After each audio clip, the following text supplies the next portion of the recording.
Geographically, the island can be divided into thirds. A sandy plain in the north, highland scenery in the middle, and farming and fishing communities in the south. The lower southern third has many of the characteristics of Cornwall, with country lanes that wind between grazing pastures and wooded glens down to large beaches, small coves and the sea. Wild garlic, bluebells, gorse and harebells colour the grass verges, while wild fuchsia and maidenhair ferns decorate the dry stone walls. Join us as we take one of the many approaches to Port Erin, or Port Erin, if I've got my Manx right.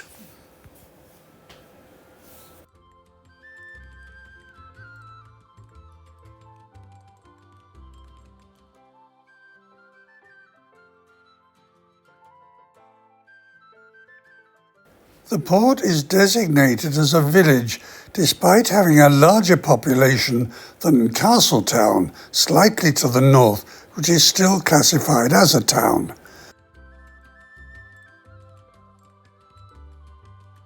It has a busy shopping centre, and unlike many British towns, it even has its own bank.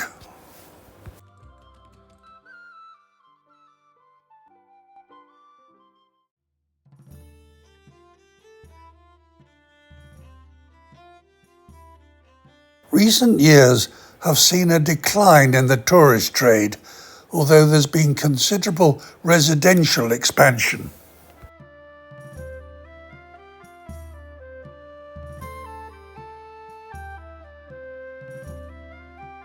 Many of the old Victorian and Edwardian hotels have been remodernised and converted into flats and apartments.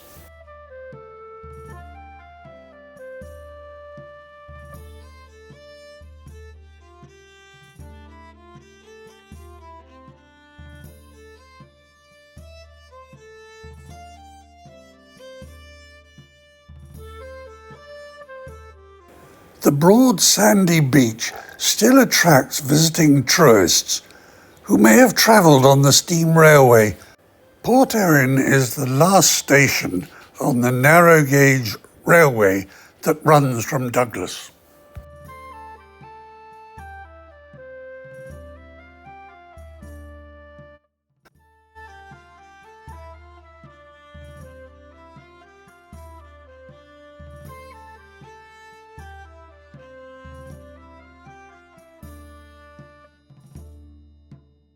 If all this leisure is giving you an appetite, the Station Hotel is one of several in the town that will serve up the local delicacy of queenies in a white wine and cream sauce. It's delicious.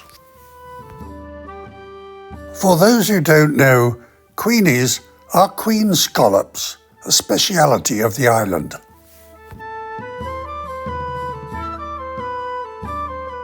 With our appetites satisfied, it is now time for us to move on to Port Erin's fishing village neighbour, Port St Mary, or Port Numori, is smaller than its neighbour, but like Port Erin, has its own railway station, and a lifeboat stands on standby in the outer harbour.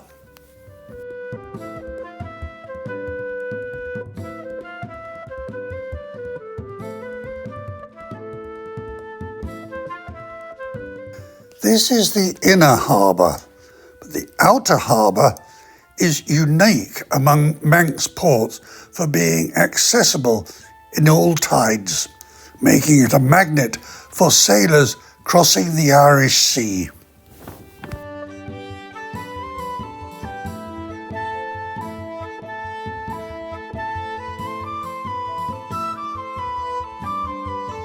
The inner harbour is home to the thriving Isle of Man Yacht Club.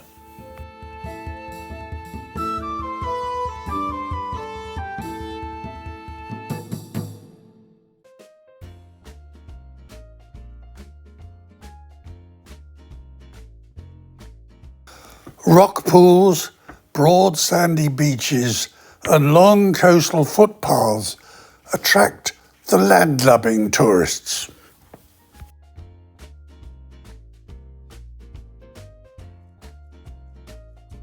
The time has come for us to move on to the small island at the very southern tip of the main island, known as the Calf of Man.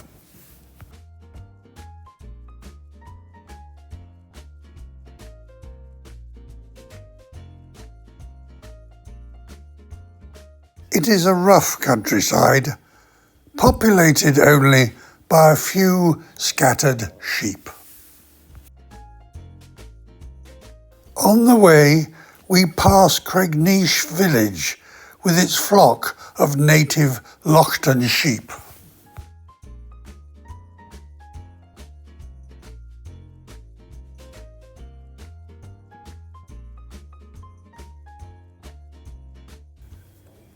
Dry moorland heather eventually gives way to more cultivated sheep pastures.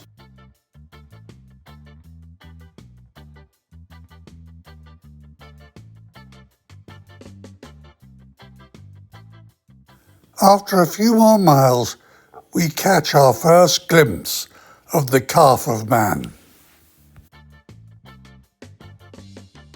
It is separated from the main island by the Calf Sound, a potentially treacherous stretch of water 700 yards wide, which contains a smaller rocky island known as the Kitterland.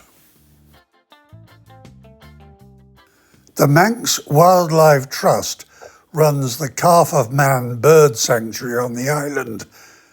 This offers hundreds of visitors the chance to see as many as 180 species of birds, including kittiwakes, shearwaters, cormorants, shags and puffins, as well as a colony of seals.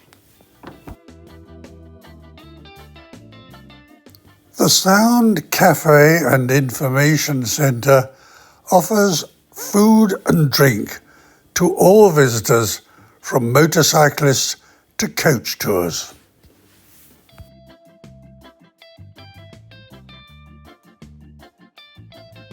If you've got this far, would you consider hitting the like button? Thank you.